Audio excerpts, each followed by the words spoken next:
नमस्कार स्टूडेंट्स, कैसे हैं आप सब लोग। मैं आशा करता हूं आप सब लोग बहुत अच्छे होंगे। आप सभी का एक बार फिर से स्वागत है Byju's exam prep IAS Hindi के यूट्यूब चैनल पर।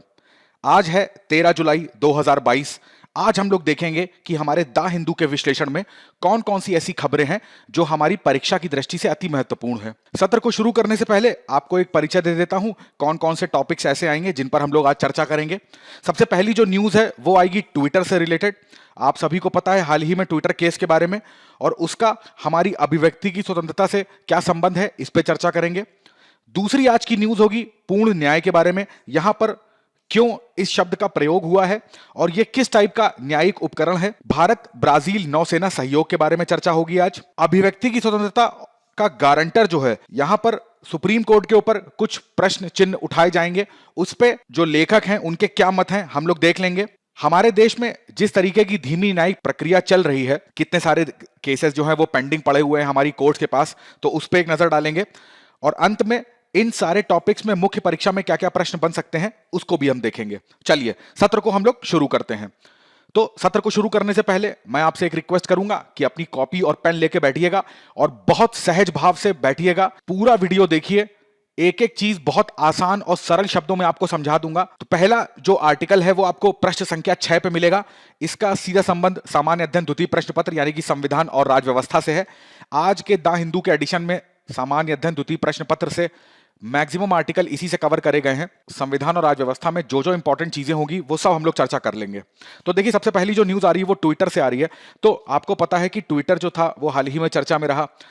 भारत सरकार ने इनसे कहा, भारत सरकार का एक मंत्रालय है जिसको शॉर्ट फॉर्म में मिति बोलते हैं, या इसका फुल फॉर्म अगर मैं आपको बताऊं तो जो इलेक्ट्रॉनिक्स एवं सूचना प्रौद्योगिकी मंत्रालय है, ठीक है, ministry of electronics and information technology department जो है, उसने क्या करा था, उसने ट्विटर को बोला कि ट्विटर में कुछ ऐसी, अब ट्विटर पे क्या होती है, आदमी अपनी पोस्ट करता है, जो भी उसके मन में आता है वो उसमें पोस्ट करता है। तो ऐसी 80 पोस्ट ऐसी थी जिनको भारत सरकार ने बोला कि भाई आप इसको अपने हैंडल से क्या करिए, डिलीट करिए। अब ट्विटर ने यहां पर यह कहा कि भाई ये कोई पहली बार तो नहीं है भारत सरकार ने ऐसा करा है। 2018 की बात करें, 19 की बात करें तो कई बार भारत सरकार इनसे बोल चुकी है कि अपने जो ट्वीट्स हैं, जो आपके अंदर यूजर रहते हैं तो वो जो ट्वीट करते हैं, तो कई बार सरकार सेलेक्ट करती है कि ये ट्वीट जो है उनको आपको डिलीट करना पड़ेगा ऐसे पोस्ट को। यहां पर ट्विटर का कहना यह है कि भाई हम इसको डिलीट क्यों करें, इसमें ऐसा क्या आपत्तिजनक आपको लगा। तो पहली चीज तो आपको जानने वाली यहां पर यह होगी कि सरकार के पास ये अधिकार आता कहां से है। तो आपको पता होगा सूचना प्रौद्योगिकी जो एक्ट है जिसको आईटी एक्ट बोलते हैं, तो इस आईटी एक्ट में एक धारा आती है, उस धारा का नाम है सेक्शन 69A। बहुत इंपॉर्टेंट है, मुख्य परीक्षा में निबंध लेखन में आप इसका यूज करेंगे। तो जो सेक्शन 69A है वो ये कहता है कि भाई अगर सरकार को ऐसा लगता है कि कोई भी व्यक्ति इलेक्ट्रॉनिक उपकरण का यूज करता है, जैसे कि मोबाइल फोन हो गए, उसका लैपटॉप हो गया या कंप्यूटर हो गया, तो इन सब उपकरण का यूज करके ऐसी इंफॉर्मेशन, ऐसी सूचनाओं को या तो अपने कंप्यूटर में या अपने मोबाइल में वो स्टोर रखता है, या वो एक जगह से दूसरे जगह ऐसी सूचनाएं भेजता है, या उसको ऐसी सूचनाएं मिलती हैं। बड़े ध्यान से सुनिएगा, चाहे उसको सूचनाएं मिलती हो या वो सूचनाओं को भेजता हो या वो सूचनाओं को स्टोर करता हो। और कैसी सूचनाएं, ऐसी सूचनाएं कि जिससे देश की अखंडता पे खतरा आ सकता है। अब मान लीजिए वो कोई ऐसी बात करता है जिससे भारत की संप्रभुता खतरे में आ जाती है, किसी राज्य के अंदर अगर वो व्यक्ति है, यूपी बिहार का वो व्यक्ति है, तो उससे राज्य की सुरक्षा को कोई खतरा आ सकता है। या मान लीजिए भारत है और भारत का जैसे एक मित्र है इजराइल, तो वो इजराइल के बारे में या रूस के बारे में, हमारे ऐसे मित्र देशों के बारे में कुछ ऐसी चीजें करता है, कुछ ऐसी चीजें कहता है या पोस्ट करता है जिससे हमारे और उन देशों के बीच में खटास आ सकती है। तो ऐसी जितनी सूचनाएं होती हैं इन इलेक्ट्रॉनिक माध्यम से, सोशल नेटवर्किंग का यूज करके, चाहे वो फेसबुक हो, ट्विटर हो, यूट्यूब हो, वो व्यक्ति जो है अगर ऐसी सूचनाएं उत्पन्न करेगा, भेजेगा या अपने पास स्टोर करेगा, तो उस पर प्रतिबंध लगाने के लिए धारा 69 का जो ए है वो राज्य सरकार और केंद्र सरकार दोनों ही सरकारों को यह अधिकार देता है कि भाई आप किससे बात करेंगे, आप बात करेंगे मध्यस्थों से। मध्यस्थ का मतलब यहां पर क्या होता है, जो मीडियोकर होते हैं। अब मीडियोकर यहां क्या है, अब मान लीजिए मैं अपना उदाहरण लूं, अगर मुझे कल को, मैं अपनी, मान लीजिए अमेरिका के राष्ट्रपति या रूस के जो राष्ट्रपति हैं वो भारत आते हैं, कल को मैं अपना कोई वीडियो बनाता हूं और उनके बारे में कुछ अपशब्द बोलता हूं जिससे भारत के रिश्ते प्रभावित प्रभावित हो सकते हैं। तो मैं ये जो अपशब्द है, ये इसका वीडियो डालूंगा कहां पर, या तो यूट्यूब में डालूंगा, या मान लीजिए मैं ऐसी कोई पोस्ट करता हूं तो कहां पर लिखूंगा, फेसबुक पे लिखूंगा या ट्विटर पे लिखूंगा। तो ऐसी जितनी भी सोशल नेटवर्किंग साइट होती हैं, तो यहां पर ये सारी क्या होती हैं, ये मध्यस्थ होती हैं। तो सरकारें क्या करती हैं, चाहे वो राज्य सरकार हो या केंद्र सरकार हो, वो इनको बोलेगी कि भैया आप एक काम करो, आपके प्लेटफॉर्म पर आके इस पर्टिकुलर यूजर ने ऐसी सूचनाओं को, आपका प्लेटफॉर्म चुनकर ऐसी सूचनाओं को साझा करने की कोशिश करी है, तो आप इसकी वो सूचना डिलीट कर दो। समझ में आई ये चीज पूरी? तो सेक्शन 69 ए क्या कहता है, सरकारों को यह अधिकार देता है कि वो इन मीडियोकर को, इन मध्यस्थों को यह बोल सकती हैं कि आपके प्लेटफॉर्म पे जो यूजर है, जो भी उपयोग करता है, उसने कुछ ऐसी आपत्तिजनक पोस्ट करी है जिससे राज्य की अखंडता के बारे में, राज्य की सुरक्षा के बारे में, भारत की अखंडता के बारे में, या हमारे मित्र देशों की सुरक्षा के बारे में, या मित्र देशों के साथ जो मैत्रीपूर्ण संबंध है उनमें प्रश्न चिन्ह लग सकता है, तो आप ऐसी पोस्टों को डिलीट कर दीजिए। तो यह अधिकार कहां से मिलता है? यह अधिकार मिलता है सेक्शन 69 ए आईटी एक्ट 2000 से। ठीक है, इस चीज को ध्यान रखिएगा। तो भारत सरकार ने क्या करा, इसी चीज का हवाला देते हुए ट्विटर से बोला कि आपके ट्विटर में कुछ 80 पोस्ट ऐसी हैं जो हमें आपत्तिजनक लग रही हैं, आप इनको डिलीट करिए। ट्विटर ने जब इन पोस्टों को चेक किया तो उसने यह पाया कि इन पोस्टों में ऐसा कुछ भी नहीं था जो आपत्तिजनक था।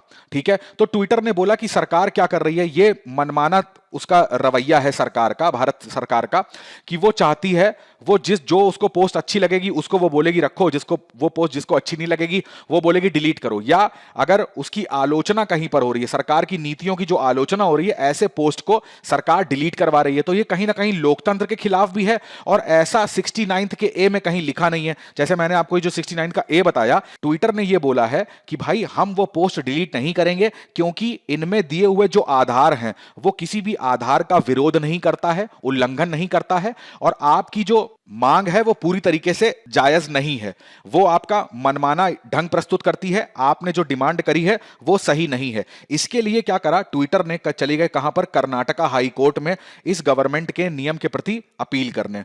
तो इस वजह से ये न्यूज चर्चा में आई थी। तो अब यहां पर जो राइटर हैं वो ये कहना चाह रहे थे, हमारी परीक्षा की दृष्टि से एक तो धारा 69 का ए बहुत इंपॉर्टेंट है, दूसरा यहां पर यह भी चीज पता लगती है कि भाई यहां पर देखिए तो हमारी अभिव्यक्ति की आजादी कहां पर चली गई। अगर मान लीजिए सरकार की जो योजनाएं होती हैं उनकी आलोचना करना है ना, तो ये तो हर व्यक्ति का अधिकार है, तभी तो लोकतंत्र होगा।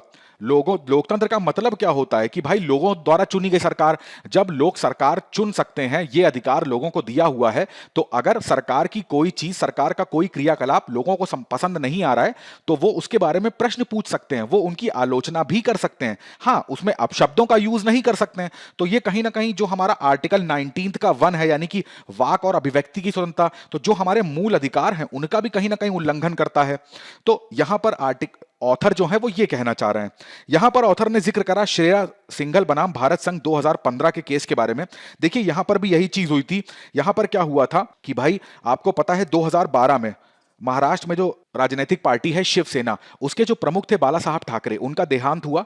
उनके देहांत के बाद उन पार्टी के वर्कर्स ने अपने नेता को सम्मान देने के लिए बंबई बंद घोषित करा। देखिए बंद और हड़ताल में बहुत बड़ा डिफरेंस होता है। बंद जो है वो असंवैधानिक है, जबकि हड़ताल जो है वो हमारा मौलिक अधिकार है। क्योंकि देखिए बंद अगर घोषित करा जाता है तो किसी को जबरन रूप से दुकानें बंद कराई जाती हैं, आर्थिक गतिविधियां बंद कराई जाती हैं, ट्रांसपोर्ट बंद हो जाता है।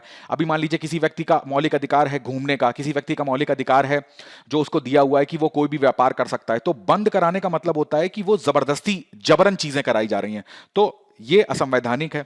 तो बंबई बंद कराई गई थी, उसके पीछे केवल यही रीजन था कि अपने लीडर को रिस्पेक्ट देना, उनको सम्मान देना। तो यहां पर क्या हुआ, बंबई में दो बहनों ने इस चीज के खिलाफ फेसबुक में एक पोस्ट कर दिया। उसमें यह करा कि ये पोस्ट में ये लिखा कि भाई ये तो इनके मौलिक अधिकारों का हनन होता है। तो जैसे ही उन्होंने ये पोस्ट करा तो वहां की जो मुंबई पुलिस थी, इन्होंने क्या करा, आईटी एक्ट का एक सेक्शन है, जैसे यहां पर हमने को 69 का ए पढ़ा, ऐसे ही दूसरी एक धारा है 66 का ए, इसकी हेल्प लेते हुए और श्रेया सिंघल को क्या कर दिया, अरेस्ट कर दिया। अब जब इनको अरेस्ट कर दिया तो ये जब केस सुप्रीम कोर्ट जाता है तो सुप्रीम कोर्ट में यहां पर सुप्रीम कोर्ट ने यह बोला कि जो धारा 66 का ए है ये पूरी तरीके से असंवैधानिक है। इस वजह से ये वाद बहुत इंपॉर्टेंट है, इसको आप कई जगह पर यूज कर सकते हैं। इसको असंवैधानिक घोषित करा, परंतु 69 का ए जो है वो संवैधानिक है क्योंकि राज्य की सुरक्षा के लिए ये जरूरी हो जाता है। परंतु जो 66 का ए है ये असंवैधानिक घोषित कर दिया सुप्रीम कोर्ट ने। अब देखिए धारा 66 ए में ये कहा गया कि कोई भी व्यक्ति है, ठीक है, अगर वो क्या करता है, वो किसी दूसरे व्यक्ति की या किसी ग्रुप की इंसल्ट करने की कोशिश करता है, उनकी मानहानि करने की कोशिश करता है, किस माध्यम से? वो भी इलेक्ट्रॉनिक माध्यमों से, ठीक है, मोबाइल के माध्यम से या लैपटॉप के माध्यम से, तो उस पर क्या होगा? आईटी एक्ट का धारा जो 66A है, उसके विरुद्ध कार्यवाही होगी और उसे 3 वर्ष का कारावास भी हो सकता है। तो इस धारा के चलते जो श्रेया सिंघल थी, इनको अरेस्ट करा गया, परंतु बाद में सुप्रीम कोर्ट ने क्या कर दिया? इसको असंवैधानिक घोषित कर दिया। तो हमारे लिए ये आर्टिकल में इतनी चीजें जानना इंपॉर्टेंट था। चलिए, हमारा जो दूसरा आर्टिकल है वो पृष्ठ संख्या 6 पे आपको मिलेगा। ये भी सामान्य अध्ययन द्वितीय प्रश्न पत्र से संबंधित है। मैंने जैसा पहले आपको बताया था कि ये भी किससे संबंधित होगा? संविधान और राज व्यवस्था से। अब देखिए, यहां पर इस आर्टिकल में हमारे लिए मुख्य बातें क्या हैं जानने के लिए। अब जैसा कि इस आर्टिकल में देखिए शब्द यूज हुआ है कंप्लीट जस्टिस, यानी कि इसका मतलब क्या हुआ? पूर्ण न्याय। तो पूर्ण न्याय यहां पर राइटर बताना चाहते हैं कि कंप्लीट जस्टिस जो है वो अभी नहीं हो रहा है भारत के अंदर। जो भारत की सबसे सर्वोत्तम न्यायपालिका है, न्यायपालिका की बात करें, जो सर्वोच्च संस्था है, वो क्या है? Supreme court. तो सुप्रीम कोर्ट जो निर्णय लेती है, ये जो ऑर्डर दे रही है, उसकी भी कहीं ना कहीं अनदेखी हो रही है। और जब उस ऑर्डर की अनदेखी होगी तो उसका परिणाम भी व्यक्ति को, नागरिक को भुगतना पड़ रहा है। अब वो किस तरीके से हो रहा है? तो देखिए, अभी आपको पता होगा एक न्यूज चैनल है ऑल्ट न्यूज, तो इसके संस्थापक हैं मोहम्मद जुबैर। तो जुबैर ने कुछ अपनी अभिव्यक्ति की आजादी का उपयोग करके कुछ ऐसी पोस्ट करी जिससे इनके खिलाफ दिल्ली में, उत्तर प्रदेश में कई जगह इनके खिलाफ कंप्लेन हुई। जब इनके खिलाफ कंप्लेन हुई तो दिल्ली पुलिस ने सबसे पहले इनको अरेस्ट कर लिया, अरेस्ट करके इनको रिमांड पे भेजा। इनका केस गया जब सुप्रीम कोर्ट में, तो सुप्रीम कोर्ट ने दिल्ली पुलिस से यह कहा कि भाई आप इनको क्या करिए, अंतरिम जो बेल होती है वो दे दीजिए। जैसे ही इनको ये न्यूज आई कि अंतरिम बेल मिलनी है, अब मैंने आपको बताया कि उत्तर प्रदेश में भी इनके विरुद्ध केस लगा, तो उत्तर प्रदेश की लखीमपुर खीरी में वापस से एक एफआईआर इनके नाम पे होती है और वापस से इनको बोला जाता है इनको सजा होती है। तो अब सुप्रीम कोर्ट ने तो दिल्ली पुलिस के निर्णय को बदला था, परंतु उत्तर प्रदेश में अब एक और एफआईआर इनके नाम, इनके विरुद्ध हो जाती है। तो अब जो सुप्रीम कोर्ट ने इनको बोला कि भाई इनको अंतरिम बेल पे रिहा करा जाए, इनको रिहा नहीं करा गया और इनको वापस से अरेस्ट कर लिया गया। ये अरेस्ट में थे ही, इनको अरेस्ट में ही रखा गया। तो यहां पर ये मुद्दा उठा कि भाई सुप्रीम कोर्ट ने जो निर्णय लिया उसका पालन तो हुआ ही नहीं। अब यहां पर इनके विरुद्ध जो धाराएं लगाई गई थी वो हमारे लिए इंपॉर्टेंट हो जाती हैं। एक तो आईपीसी की धारा थी 153 का ए और दूसरी थी 295 का ए। 153 जो धारा होती है वो सिंपल ये कहती है कि भाई दो समाज में दो ग्रुप होते हैं, दो समूह हैं, तो उनके बीच में अगर कुछ ऐसा बोलने पर या कुछ ऐसा क्रियाकलाप करने पर नफरत पैदा हो सकती है या असंतोष पैदा हो सकता है तो इस चीज को अपराध माना जाता है। 295 जो है वो ये कहती है कि कोई व्यक्ति जानबूझकर अगर ऐसा किसी पर्टिकुलर धर्म के बारे में गलत बोलता है या उनकी भावनाओं को आहत करने की कोशिश करता है किसी भी माध्यम से, वो चाहे बोल के करे या फिर उसने कोई वीडियो ऐसा बनाया हो उसमें वो बोल रहा है या फिर कुछ ऐसी पोस्ट वो कर रहा है, कुछ ट्वीट कर रहा है, तो अगर ऐसा कुछ करता है और किसी एक वर्ग की धार्मिक भावनाओं को आहत पहुंचती है तो यह भी क्या होता है? यह भी एक अपराध है। यही दोनों धाराएं जो थी वो मोहम्मद जुबैर पर लगाई गई। अब यहां पर उच्चतम न्यायालय के जिस तरीके से निर्णय की उपेक्षा कर दी गई तो यह आर्टिकल चर्चा में आ गया। तो यहां पर क्या पूर्ण न्याय हुआ? जो हम लोग भारत के लिए बोला जाता है कि हमारी जो सुप्रीम कोर्ट है वो वर्ल्ड में, विश्व में बहुत ज्यादा ताकतवर सुप्रीम कोर्ट में से एक होती है। जिस तरीके से हमारी सुप्रीम कोर्ट के पास जो ताकत है न्यायिक समीक्षा की है, जिसको न्यायिक पुनर्विलोकन भी कहते हैं, ये कहां से मिलती है? आर्टिकल 13 से मिलती है। न्यायिक पुनर्विलोकन या न्यायिक समीक्षा की जो बात होती है वो हमने कहां से लिया हुआ है? संयुक्त राज्य अमेरिका से लिया हुआ है। दुनिया में दो ही ऐसे देश हैं जिनके पास इस तरीके की शक्ति है। एक तो पावर न्यायिक समीक्षा की बात होती है कि विधायिका जो भी कानून बनाती है तो उसकी समीक्षा करने का अधिकार जो होता है वो हमारी न्यायपालिका के पास होता है। दूसरा, यहां पर अनुच्छेद 32 जो है, इसके तहत जो रिट जारी करने की शक्ति होती है वो भी हमारे उच्चतम न्यायालय और उच्च न्यायालय के पास होती है। यहां पर जो अनुच्छेद 131 है ये भी सर्वोच्च न्यायालय को एक शक्ति देता है जिसको बोलते हैं आरंभिक अधिकारिता, या कई बार इसको आप लोग बोलेंगे प्रारंभिक अधिकारिता। अब आरंभिक अधिकारिता का यहां मतलब क्या होता है? आरंभिक अधिकारिता का मतलब होता है कि कुछ ऐसे मामले होंगे जिसमें केवल, शब्दों पे गौर करिएगा, जिसमें केवल निर्णय लेने का अधिकार किसके पास है? सुप्रीम कोर्ट के पास। जैसे कि बात करी जाए, मान लीजिए केंद्र सरकार है, केंद्र वर्सेस राज्य, ऐसा कोई वाद होता है तो वो किसके पास जाएगा? सुप्रीम कोर्ट के पास। यहां पर एक राज्य भी हो सकता है, यहां पर कई सारे राज्य भी हो सकते हैं, या दूसरा हो सकता है राज्य वर्सेस राज्य की बात करें तो ऐसे केस भी कहां पर जाएंगे? सुप्रीम कोर्ट के पास। तो ये सब किस में आ जाते हैं? ये उसकी आरंभिक अधिकारिता में आ जाते हैं। इन केसेस को कोई और अधीनस्थ न्यायालय ले ही नहीं सकता अपने पास। अनुच्छेद 132 की बात करें तो 132 में अब मान लीजिए किसी कोई केस चल रहा है, ठीक है। अब वो केस होना चाहिए संविधान से संबंधित, यानी संविधान के जो उपबंध लिखे होते हैं। मान लीजिए किसी आर्टिकल में कोई कंफ्यूजन हो रहा है, वो केस हाई कोर्ट चला गया, हाई कोर्ट ने अपना एक निर्णय दे दिया। अगर उस निर्णय के प्रति कोई असंतुष्ट है तो वो क्या करेगा, 132 की हेल्प लेके वो कहां जा सकता है, डायरेक्ट सुप्रीम कोर्ट जा सकता है, ठीक है। तो उच्चतम न्यायालय में हम लोग जा सकते हैं किसी भी प्रश्न को लेके जिसका संबंध संविधान से हो। 133 जो है वो ये कहता है कि कोई केस हाई कोर्ट में चल रहा था, अब मगर वो केस कैसा होना चाहिए, वो दीवानी मुकदमे होने चाहिए। दीवानी मुकदमे जैसे इनकम टैक्स से रिलेटेड, है ना, जमीन जायदाद से रिलेटेड, प्रॉपर्टी से रिलेटेड जो मुकदमे होते हैं, ऐसे मुकदमे जिसमें हाई कोर्ट ने निर्णय दे दिया है, अब उस निर्णय के विरुद्ध ऐसे मुकदमे जहां पर हाई कोर्ट को लगता है कि ये केस सुप्रीम कोर्ट तक जाना चाहिए, वो केसेस कहां जाते हैं, डायरेक्ट सुप्रीम कोर्ट के पास। ऐसे ही केस जैसे यहां पर तो हो गया दीवानी मुकदमे, अब जो आपराधिक मुकदमे होते हैं जिसमें मान लीजिए हाई कोर्ट ने किसी व्यक्ति को मृत्युदंड दे दिया, या हाई कोर्ट को लगता है कि अब ये केस सुप्रीम कोर्ट जाना चाहिए, तो वो भी सुप्रीम कोर्ट जाता है। 136 में लिखा हुआ था कि भाई इसके अलावा ये जो मैंने आपको बताया 131, 32, 33, 34, इसके अलावा जितने भी और विषय हो सकते हैं, उनसे संबंधित केसेस जो है वो सुप्रीम कोर्ट अपने पास बुला सकता है या उसके पास जा सकते हैं। सबसे मोस्ट इंपॉर्टेंट आर्टिकल 142, 142 जो आर्टिकल है, ये सुप्रीम कोर्ट का, जिसको बोलते हैं कि एक विवेकाधीन शक्ति होती है। जब भी सुप्रीम कोर्ट को ऐसा लगेगा कि भाई इस मामले में ये तो बहुत दिनों से या तो लंबित पड़ा मामला है या इस मामले में निर्णय देने की आवश्यकता है, तो वो स्वयं आगे आके उस मामले की सुनवाई कर सकता है और उस पे वो जो भी निर्णय देगा वो तब तक निर्णय माना जाएगा, तब तक उसको एकदम लॉ की तरह, एकदम कानून की तरह माना जाएगा, जब तक कि उस पे कोई विधायिका या कोई भी सरकार जो है वो उस पर नया कानून नहीं बना देती है। तो ये सारी जो शक्तियां हैं वो हमारे उच्चतम न्यायालय को मिली है। उसके बावजूद भी उच्चतम न्यायालय कोई भी ऑर्डर देता है तो उसकी किस तरीके से अनसुनी कर दी जाती है।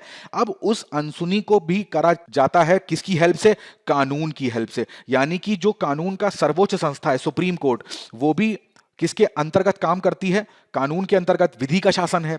और कोई भी कार्यपालिका की बात करें, विधायिका की बात करें, तो ये सारी भी किसके अंतर्गत काम कर रही है, कानून। उसी कानून की हेल्प से उच्चतम न्यायालय निर्णय लेता है और उसी कानून की हेल्प लेके उच्चतम न्यायालय के निर्णय को इसकी उपेक्षा कर दी जाती है। अब देखिए ऐसे कई सारे मान लीजिए स्टेट होते हैं। अब कोई व्यक्ति है, उसने क्या करा, एक ऐसा अपराध करा, तो इस स्टेट में भी इसके अगेंस्ट में एफआईआर हो गई, यहां पर भी एफआईआर हो गई, यहां पर भी एफआईआर हो गई। न्यायपालिका जो है वो अगर निर्णय देती है कि भाई इस व्यक्ति को रिहा कर दिया जाए, तो दूसरे स्टेट में जो एफआईआर होती है अब उस पर निर्णय आपको देना है, फिर इसमें निर्णय देना है, फिर इसमें निर्णय देना है। तो यहां पर क्या होता है, इस तरीके का ये टेक्निक है, इसका इस्तेमाल करके जो न्यायपालिका है उसको गुमराह करने की कोशिश करी जाती है। तो यहां पर यही राइटर बता रहे हैं कि इस प्रक्रिया को बंद करना चाहिए। उच्चतम न्यायालय को थोड़ा कानून के परे जाकर भी काम करना चाहिए। वो ऐसे कि अपने विवेक का इस्तेमाल करे, उसे जहां पर लगता है कि भाई ये कानून जो है वो भी असंवैधानिक है, तो उस पर भी आगे बढ़ चढ़ के बदलने की या उसके ऊपर दूरदर्शी सोच के साथ उस कानून पे दूसरे कानून को रखने की बात करनी चाहिए। अब जो भी हमारी न्यायपालिका है उसको ये चीज ऐसा नहीं है कि उसको पता नहीं है कि ये जो लूप होल आपको दिख रहा है इसका कितना ज्यादा मिसयूज होता है, कितना गलत उपयोग होता है। तो यहां पर उच्चतम न्यायालय को आके या तो इस ऐसी नियम कानून बनाए कि जब भी कोई भी केस मेरे पास आएगा तो उस केस में उस व्यक्ति से संबंधित जो जो डॉक्यूमेंट हैं, जो जो कागजी कार्रवाइयां हैं, वो सब उसी टाइम पे मेरे पास आनी चाहिए। ऐसा नहीं है कि मैंने निर्णय दे दिया उसके बाद एक दूसरा कागज आ रहा है, फिर तीसरा कागज आ रहा है, ऐसा नहीं होना चाहिए। तो ऐसे कुछ सख्त कदम उच्चतम न्यायालय को यहां पर उठाने की मांग राइटर ने करी है। ठीक है, तो ये पूरा आर्टिकल जो था वो इस पॉइंट से संबंधित था। अगली न्यूज देखिए, आपको पृष्ठ संख्या 12 पर मिलेगी। इसका भी संबंध सामान्य अध्ययन द्वितीय प्रश्न पत्र से है, परंतु यहां पर अब हम लोग थोड़ी सी अंतरराष्ट्रीय संबंधों से संबंधित बात कर लेंगे। अब अंतरराष्ट्रीय संबंध, इसका मतलब है दो देश आ गए। कौन सा? एक तो हमारा प्यारा भारत और दूसरा ब्राजील। देखिए अभी हाल ही में क्या हुआ कि ब्राजील से इनका एक नौसेना का प्रतिनिधि मंडल था, वो इंडिया आया हुआ है। अब इंडिया आने का उसका रीजन मेन ये था, मैं टू द पॉइंट आपको चीजें बताऊंगा जिससे कि ये आर्टिकल आपको समझ में भी आ जाए और आपका समय भी ना ज्यादा खराब हो। ये इंडिया इसलिए आए थे क्योंकि इंडिया में आपको पता है एक प्रोजेक्ट चल रहा है, प्रोजेक्ट 75, और ये किस देश की हेल्प से चल रहा है? ये चल रहा है फ्रांस की हेल्प से। हम लोग क्या कर रहे हैं, स्कॉर्पियन क्लास की पनडुब्बियां बना रहे हैं। कितनी पनडुब्बियां हमको बनानी है? 6 पनडुब्बियां। आपको नाम इसका पता होना चाहिए, कलवरी, खंदेरी, वेला, वागशीर, वागीर या करंज, इन सबका नाम आपने सुना होगा, कई बार चर्चा में रहते हैं। ठीक है, तो ये जो स्कॉर्पियन क्लास की पनडुब्बियां हम लोग बना रहे हैं, और ये बना कहां पे रहे हैं हम लोग? मझगांव डॉक यार्ड पे। मजगांव डॉकयार्ड, ये कहां पर आपको मिलेगा? ये मिलेगा आपको मुंबई में। अब चूंकि ब्राजील जो देश है, ब्राजील भी क्या करता है, उसके पास भी 4 स्कॉर्पियन क्लास पनडुब्बियां हैं, ठीक है। तो ये इसके पास भी स्कॉर्पियन क्लास, हमारे पास भी स्कॉर्पियन क्लास। अब ब्राजील यहां पर जो आया वो इस वजह से आया कि भाई भारत जो है, जिस तरीके से भारत के अंदर ही इन सारी पनडुब्बियों का निर्माण हो रहा है, तो इन सारी पनडुब्बियों का जो रखरखाव होगा, वो रखरखाव हम किस तरीके से करेंगे, तो ये जो तरीका है या रखरखाव की जो पद्धति है, ये भारत से उस बारे में चर्चा करना चाहते हैं और यहां जो जानकारी है वो भारत के साथ साझा करना चाहते हैं, ठीक है। अब देखिए, चूंकि भारत ब्राजील की बात चली है तो आपको ये जानना होगा, स्कॉर्पियन पनडुब्बियां जहां पर भी वर्ड आएगा तो प्रोजेक्ट 75 आएगा। वो मैंने आपको बता दिया किसकी हेल्प से हम लोग बना रहे हैं, फ्रांस की हेल्प से, ठीक है। मजगांव डॉकयार्ड पर ये चीजें बन रही हैं। भारत ब्राजील संबंधों की बात करेंगे तो विभिन्न विभिन्न आयामों से आप इसको जोड़ सकते हो। अगर आप वाणिज्यिक संबंधों की बात करोगे तो आपको पता होना चाहिए, लेटेस्ट तो आंकड़ा अभी नहीं है, 2019-20 के दौरान का मैं आंकड़ा आपको बता रहा हूं कि 8 बिलियन यूएस डॉलर के आसपास भारत का ब्राजील के साथ जो द्विपक्षीय व्यापार है वो है। अगर भारत से बात करी जाए, भारत से क्या चीजें ब्राजील जाती हैं, तो हमारे क्या क्या है, आईटी सेक्टर हो गया हमारा, ठीक है। हमारी जो दवाई है यानी कि फार्मा सेक्टर जो है हमारा, कृषि की बात करें, खनन की बात करें, तो ये सब चीजें भारत जो है वो क्या करता है, ब्राजील को निर्यात करता है। ब्राजील से जो चीजें भारत में निर्यात होती हैं उसमें क्या है, ऑटोमोबाइल सेक्टर की बात कर लीजिए, जैव ईंधन की बात कर लीजिए, तो ये सारी चीजें भारत में आयात होती हैं। आपको पता होना चाहिए कि ब्राजील, आपको मैं आशा करता हूं मैप में आपने देखा होगा, तो जो दक्षिण अमेरिका आप देखोगे, दक्षिण अमेरिका का ऐसे मानचित्र आप देखोगे तो बहुत बड़ा क्षेत्रफल है ब्राजील का, बहुत बड़ा क्षेत्रफल। अगर जैसे हम लोग बोलते हैं ना कि हमारी प्यारी धरती है, तो धरती के फेफड़ों की, लंग्स ऑफ अर्थ की बात करते हैं, तो वो क्या है, जो अमेजॉन फॉरेस्ट है, अमेजन के जो जंगल हैं वो पृथ्वी के लंग्स हैं, ठीक है। CO2 बहुत ज्यादा जो होता है वो सबसे ज्यादा CO2 अवशोषित करते हैं। तो अगर अमेजन फॉरेस्ट की बात करें तो ब्राजील के अंदर 30%, पूरे अमेजन फॉरेस्ट का 30% अकेले कहां पर आता है, ब्राजील के अंतर्गत ही आता है। बहुत ज्यादा वन संसाधन की बात करें तो ब्राजील उनसे बहुत ज्यादा संपन्न है देश है। तो ये वाणिज्यिक संबंधों में आप लिख सकते हैं। निवेश की मैंने आपको बात बताई, किस तरीके से कहां कहां पे निवेश है, ठीक है। रक्षा संबंधों की बात करें तो रक्षा संबंध की अगर स्टार्टिंग की बात करूं मैं, 2006 से हम लोग रक्षा संबंध हमारे ब्राजील के साथ स्थापित हो चुके थे। हम ब्राजील के जो सेना होती है उसको सैन्य प्रशिक्षण देना। अब जैसे आप इस पॉइंट को भी लिख सकते हैं, जो स्कॉर्पियन क्लास पनडुब्बी है उसके रखरखाव की जो पद्धति है, जो प्रक्रिया है, वो हम इनके साथ शेयर करेंगे।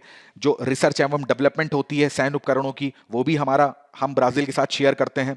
सांस्कृतिक संबंधों की बात करें तो जैसे अपने भारत में रामकृष्ण मिशन है, इस्कॉन टेम्पल है, कई सारे नृत्य ऐसे हैं जैसे भरतनाट्यम, कथक, ओडिया, तो ये सारी संस्थाएं जो हैं ये भी ब्राजील में खुली हुई हैं। इस्कॉन आपको वहां पे देखने को मिलेगा, रामकृष्ण मिशन देखने को मिलेगा। जो मैंने आपको नृत्य बताए, इन नृत्य के केंद्र वहां पर ब्राजील में आपको देखने को मिलेंगे। तो ये हमारा और ब्राजील का संबंध है, इसके बारे में भी आप लिख सकते हैं। देखिए, अगला आर्टिकल हमें प्रश्न संख्या 7 पे मिलेगा। इसका संबंध सामान्य अध्ययन द्वितीय प्रश्न पत्र से है, जहां पर संविधान और राज व्यवस्था के अंतर्गत हम इसको देखेंगे। यहां पर लिखा हुआ है एक गारंटर ऑफ फ्री स्पीच। नाम से ही समझा करो आर्टिकल्स को, रटने की कोई आवश्यकता नहीं है।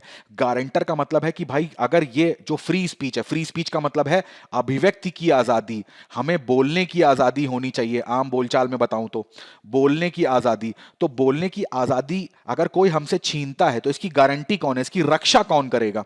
तो जाहिर सी बात है, हमारे जो मौलिक अधिकार हैं उनके गार्जियन के रूप में हम किसको देखते हैं, हमारे उच्चतम न्यायालय को। तो यहां पर ये मुद्दा हुआ क्या, देखिए ये मुद्दा, इसके जो राइटर हैं इनके बारे में जान लीजिए। इनका नाम है के चंद्रू, ठीक है। ये मद्रास हाईकोर्ट के जज रहे हैं। अभी आपने एक मूवी आई होगी, देखी होगी, जय भीम के नाम से, ठीक है, काफी अच्छी मूवी थी। तो उसमें जो वकील था तो वो उन्होंने इन्हीं की भूमिका अदा करी थी, वही के चंद्रू थे वकील, ठीक है। तो अब देखिए यहां पर इन्होंने एक आर्टिकल लिखा हुआ है। इस आर्टिकल में ये कहना चाह रहे हैं कि केरला में क्या हुआ, अभी देखा गया केरला की जो पॉलिटिकल पार्टी है तो उसने क्या करा, वहां पर एक मंत्री थे जिनका नाम था चेरियन। इन्होंने हमारे संविधान की आलोचना करने की कोशिश करी और आलोचना में कुछ शब्दों का उपयोग करा। वो क्या शब्द थे, जैसे इन्होंने ये बोला कि भाई जो हमारा संविधान है ये बेसिकली जो पूंजीपति वर्ग है इसके लाभ के लिए बनाया गया है। जो श्रमिक हैं या जो मजदूर हैं ये इनका लाभ बिल्कुल नहीं देखता, देश को लूटने के लिए बनाया गया है। ऐसा इन्होंने हमारे संविधान के लिए शब्दों का यूज करा। इन्होंने बोला कि जो हमारे संविधान में जिस तरीके से लोकतंत्र, धर्मनिरपेक्षता, ये जो शब्द हैं ये केवल एक दिखावा मात्र हैं। ये अपना जो एक्चुअल इनका जो अर्थ है, संविधान के अंदर जो अनुच्छेद दे रखे हैं, जो प्रावधान दे रखे हैं, उसके साथ प्रासंगिक ही नहीं होता। तो ऐसे जो शब्द इन्होंने हमारे संविधान के लिए यूज करे, तो केरला की जो पार्टी थी, इनकी पार्टी, इन्होंने क्या करा, इनका इस्तीफा इनसे मांग लिया और इनको अपनी पार्टी से बर्खास्त कर दिया। यहां पर के चंद्रू का यह कहना है कि आपने यहां पर संविधान की आलोचना करने के इनको अपराध में अपनी पार्टी से बर्खास्त कर दिया। यह सही नहीं था। हमारे संविधान के अंदर भाग 3 में दिया हुआ है मौलिक अधिकार। उस मौलिक अधिकार में हमारा अनुच्छेद है 19 का 1, जिसमें साफ साफ लिखा हुआ है कि इसमें वाक और अभिव्यक्ति की स्वतंत्रता होगी। तो हमारे संविधान की आलोचना करना यह भी तो हमारे वाक और अभिव्यक्ति की स्वतंत्रता के अंतर्गत आता है, क्योंकि कहीं नहीं लिखा हुआ है पूरे संविधान में कि हमारे संविधान की कोई आलोचना नहीं कर सकता, है ना। संविधान की अवमानना करना कोई अपराध है, ऐसा भी कहीं नहीं लिखा हुआ है। और चूंकि हमारा संविधान कैसा है, हमारा संविधान जो है, इसमें जब से हमारा संविधान बना, मान लीजिए 1949 में बन के तैयार हुआ, 50 में इसको लागू करा गया, और आपको पता होना चाहिए 1951 में ठीक 1 साल बाद ही इसमें प्रथम संशोधन कर दिया गया। तो हमारा संविधान ऐसा नहीं है कि बहुत रिजिड है कि वो बदला नहीं जा सकता या उसमें संशोधन नहीं हो सकता। अगर हमें समय के साथ साथ ऐसा लगता है कि ये प्रावधान जो है, ये प्रावधान को बदलना चाहिए, तो वो हमारे संविधान में हम उसको बदलते हैं। तो अगर हम किसी चीज को बदल रहे हैं, इसको तभी बदल रहे हैं ना जब जो पुरानी चीज है वो ठीक नहीं होगी, इसीलिए हम उसको बदल रहे हैं। तो अगर कोई व्यक्ति आलोचना करना चाहता है, संविधान में कोई उपबंध दे रखा है, वो आज के समाज से संगत नहीं है, तो ये कहां से कोई अपराध हो गया। ये जो के चंद्रू हैं, ये कहना चाह रहे हैं। इन्होंने बताया कि ऐसा पहली बार नहीं हुआ। एक बार इन्होंने ये इसमें उदाहरण देते हैं। 1986 में क्या हुआ था, आपको पता है कि हिंदी भाषा के लिए बहुत बड़ा एक आंदोलन हुआ, और यह आंदोलन दक्षिण भारत के कई राज्यों में बहुत हिंसक इसने रूप ले लिया। तो ऐसा ही जब 1986 में हिंदी को भाषा बनाने के लिए या हिंदी को पढ़ाने के लिए बोला जा रहा था, डीएमके पार्टी के एक नेता थे अंगबाज खान, और उसके साथ और भी उनके कई सारे नेता थे। उन्होंने क्या करा, आपको पता होना चाहिए, जो राजभाषा है वो संविधान के 17 भाग में है ना, भाग 17 में राजभाषा का जिक्र है। तो इस भाग 17 को फाड़ करके जला दिया। इन्होंने तो बहुत बड़ा अपराध कर दिया। अगर आप चेरियन के काम से इनकी तुलना करेंगे, तो यहां पर राइटर ये बताते हैं कि भाई इन्होंने तो जला दिया, तो इनके जलाने के बाद इनके ऊपर एक्शन क्या हुआ। इनके ऊपर ये एक्शन हुआ कि जो डीएमके पार्टी थी, उन्होंने पहले क्या करा, अपनी पार्टी से हटाने का, जो वो नेता थे जिन्होंने इनको जलाया था, इस भाग को जलाया था, उसने पहले अपनी पार्टी में एक लोकतांत्रिक रूप से इस प्रस्ताव को पास किया, हर व्यक्ति से इसकी सहमति ली, और फिर प्रस्ताव पारित हुआ। प्रस्ताव पारित होने के बाद इन नेताओं को पार्टी से बर्खास्त करा गया। परंतु चेरियान के केस में ऐसा कुछ भी नहीं हुआ। यहां पर क्या हुआ कि पार्टी ने त्वरित निर्णय ले लिया, ना इनको सलाह भी देना जरूरी नहीं समझा कि भाई आपने जो बोला है ये सही नहीं है, इसको आपको ऐसे नहीं बोलना चाहिए, इसको आप दूसरी तरीके से भी कह सकते थे। या फिर अगर इनसे इतनी ज्यादा दिक्कत थी तो इनको न्यायपालिका ले जाते, न्यायपालिका ये निर्धारित करती कि इनको पार्टी से बर्खास्त करा जाएगा कि नहीं करा जाएगा। परंतु ऐसा कोई प्रक्रिया चेरियन के केस में नहीं हुई, जबकि चेरियन ने कोई ऐसा शब्द नहीं बोला था कहीं से भी संविधान का अपमान करना हो। उन्होंने केवल आलोचना करी थी, ना कि अपमान करा था। तो यहां पर आर्टिकल में ये बताने की कोशिश कर रहे हैं कि इसमें जो सबसे इंपॉर्टेंट बात यहां से सामने निकल के आती है वो ये आती है कि संविधान की जो अवमानना करने की बात है या संविधान की आलोचना करने की जो बात है, प्रत्येक व्यक्ति का अधिकार है। प्रत्येक भारतीय नागरिक जो है वो उसके मौलिक अधिकार के अंतर्गत ही आता है ना। तो इसको कोई अपराध नहीं समझा जाना चाहिए। हाँ, शब्दों का जो उपयोग है वो सही से होना चाहिए, उसके लिए कोई अपशब्द बोलना तो वो चीज सही नहीं है। तो ये न्यूज इस वजह से चर्चा में आई थी। चलिए अगला आर्टिकल देखिए, प्रश्न संख्या 8 में आपको मिलेगा। इसका भी संबंध सामान्य अध्ययन के द्वितीय प्रश्न पत्र संविधान और राजव्यवस्था से है। अब देखिए यहां पर न्यायपालिका की बात हो रही है। जैसे ही आप हेडिंग पढ़ेंगे स्लो व्हील्स ऑफ जस्टिस, यानी कि जो न्याय का पहिया है वो क्या हो गया, उसकी गति कैसी हो गई है, धीमी गति से गति करने लगा है वो। इसका कहने का मतलब है कि जो हमारे भारत में न्यायपालिका के स्तर होते हैं, जैसे सबसे ऊपर सुप्रीम कोर्ट, फिर हाई कोर्ट, फिर जिला न्यायालय, सबऑर्डिनेट जो अधीनस्थ कोर्ट होते हैं, तो ये बात करता है कि जिला न्यायालय की अगर बात करें तो अकेले यहां पर इस स्तर पे 4.5 करोड़ से भी ज्यादा केसेस जो हैं वो पेंडिंग हो चुके हैं। अब यहां पर कुछ आंकड़े बताए गए। अब ये आंकड़े हमारी परीक्षा की दृष्टि से जानना बहुत इंपॉर्टेंट है, क्योंकि हम मुख्य परीक्षा में अपने उत्तर में या निबंध लेखन में इन आंकड़ों का उपयोग करेंगे तो हमारे आंसर का प्रभाव जो है वो काफी बढ़ जाएगा। मई 2022 तक एक ऐसा आंकड़ा निकाला गया कि 4.7 करोड़ से अधिक जो मामले थे वो क्या है, लंबित हैं। यानी कि सुप्रीम कोर्ट या हाई कोर्ट या उसके नीचे जो सबऑर्डिनेट कोर्ट या अधीनस्थ न्यायालय जो आते हैं, इन सब में मिलाकर टोटल अगर बात करी जाए तो 4.7 करोड़ से अधिक मामले हैं, वो क्या हैं, पेंडिंग पड़े हुए हैं। इन्होंने एक आंकड़ा ये बताया कि दिसंबर 2019 से अप्रैल 2022 तक जो लंबित मामले थे उसमें वृद्धि देखी गई, और थोड़ी बहुत वृद्धि नहीं, 27% की वृद्धि। अब जैसे ही इस डेट की तरफ आपकी नजर जाएगी तो अब आपको कुछ याद नहीं करना पड़ेगा, आपको समझ में आ जाना चाहिए 2019 से 22 तक में केस बढ़े होंगे, क्योंकि कोविड-19 की महामारी थी, देश में लॉकडाउन था, तो न्यायपालिका अपना उतनी स्पीड से काम नहीं कर रही थी। और जो भी केसेस मान लीजिए बहुत ज्यादा इंपॉर्टेंट हैं तो वो चल भी रहे थे वीडियो कॉन्फ्रेंसिंग के थ्रू, है ना, ऑनलाइन चल रहे थे, तो उसमें हर आदमी की तो पहुंच नहीं थी वहां तक जाने की। तो इस वजह से यहां पर जो वृद्धि देखी गई वो इतनी थी, परंतु इसके पहले भी वृद्धि हो रही थी, ऐसा नहीं था कि यहीं पर वृद्धि हुई है। तो यहां पर देखिए इस तरीके से बताया गया है कि पेंडेंसी इन 2019, पेंडेंसी का मतलब होता है लंबित, जहां पर सुप्रीम कोर्ट की अकेले बात करें तो वहां पर 60,000 केस अकेले सुप्रीम कोर्ट में लंबित थे, और 2022 में 70,000, यानी कि जस्ट 10,000 केसेस जो हैं वो बढ़ चुके हैं इन 3 सालों में। ये केवल सुप्रीम कोर्ट का आंकड़ा है। हाई कोर्ट में देखिए 60 लाख के आसपास केस हैं जो पेंडिंग पड़े हुए हैं, और डिस्ट्रिक्ट और सबऑर्डिनेट कोर्ट की आप बात कर लोगे तो 4 करोड़ से भी ज्यादा।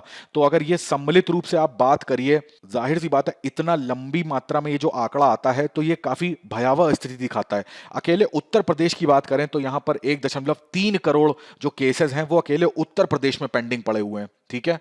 दूसरे नंबर की बात करें तो बिहार आ जाता है, फिर पश्चिम बंगाल आ जाता है। तो ये चीज याद रखिएगा। हाँ, प्रारंभिक परीक्षा में ऐसे पूछ सकते हैं कि लंबित केसेस की जो संख्या है वो सर्वाधिक कहां पर है, ऐसे कथन के फॉर्म में पूछ लेंगे। अब यहां पर कुछ देरी के कारण बताएंगे, जिसमें सबसे प्रमुख कारण देखिए है स्थायी रिक्तियां। यही आपको अपने मुख्य उत्तर परीक्षा में लिखनी होंगी, यही सारी पॉइंट्स।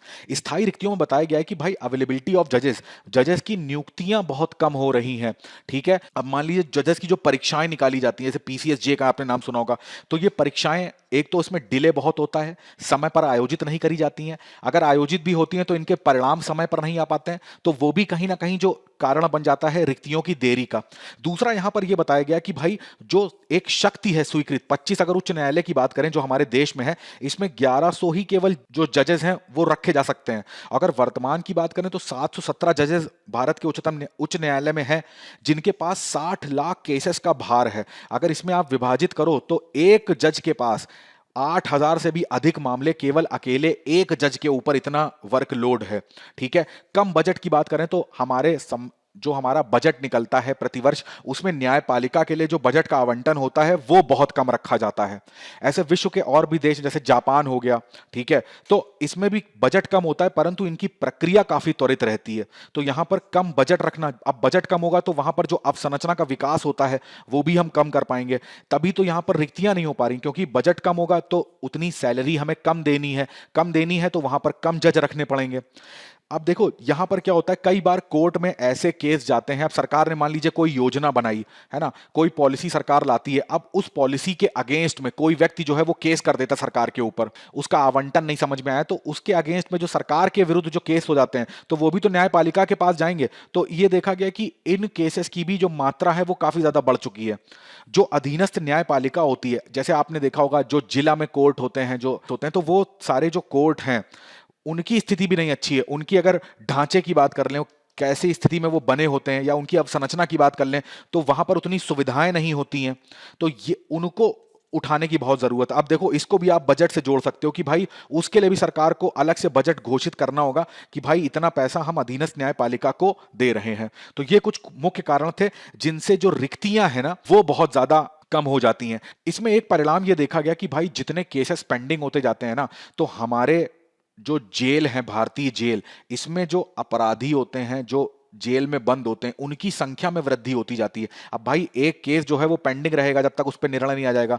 अब निर्णय नहीं आएगा तो वो व्यक्ति जो जेल में बंद है वो जेल में ही रहता है। अब यहां पर अपराध होते रहते हैं तो व्यक्ति तो बढ़ते ही जा रहे हैं, क्योंकि देखा अपने केस बढ़ते जा रहे हैं, तो जेलों में अपराधियों की संख्या जो है वो बहुत ज्यादा बढ़ती जा रही है। तो ये भी एक बहुत चिंता का विषय है सरकार के लिए, ठीक है। अगर एक आंकड़े के तौर पर देखा जाए तो 1300 जेलें हैं, उसमें 76% कैदी ऐसे हैं जिनका केस केवल पेंडिंग है। अभी सोचिए 100 में से 76 कैदी ऐसे हैं जिनका केस, जिनके ऊपर अभी यही निर्णय नहीं आया कि ये अपराधी है भी कि नहीं। यहां पर देखिए लिखा हुआ है कि 2018 में कन्विक्टेड का मतलब होता है दोषी, जिनको दोषी मान लिया गया है, ठीक है। अंडर ट्रायल कन्विक्टेड दोषी माना गया है वो 1.5 लाख से भी कम है, और जिन जो अभी पेंडिंग केसेस हैं वो देखिए 3.25 लाख के आसपास हैं। 2020 की बात करें तो ये देखिए 1.25 लाख के आसपास है जिनको अपराधी घोषित कर दिया गया, और ये 3,70,000 के आसपास अभी भी केस जो है वो पेंडिंग है। तो ये कहीं ना कहीं सरकार को इस विषय में सोचना चाहिए। अब इनके उपायों में भी आप यही उपाय लिखेंगे, इसके अलावा भी कोई पॉइंट अगर आपको आता है तो वो कमेंट करके जरूर बताइएगा कि इसमें क्या कारण हो सकता है और कैसे इसको दूर करा जा सकता है। ठीक है, तो ये आर्टिकल था आज का। मुख्य परीक्षा से संबंधित यहां पर देखिए प्रश्न है। पहला प्रश्न है, न्याय में देरी न्याय से वंचित करने के समान है। बहुत इंपॉर्टेंट लाइन है। न्यायपालिका के सभी स्तरों पर बड़े पैमाने पर जो लंबित मामलों के कारण होते हैं, आपको इस लाइन पे बेसिकली चर्चा करनी है। इसके आंसर को लिखिएगा। दूसरा प्रश्न है, प्रासंगिक उदाहरणों के साथ जो आईटी नियम है और जो अभिव्यक्ति की स्वतंत्रता है उसके अधिकार के बीच में जो लड़ाई होती रहती है उसका भी मूल्यांकन करना है।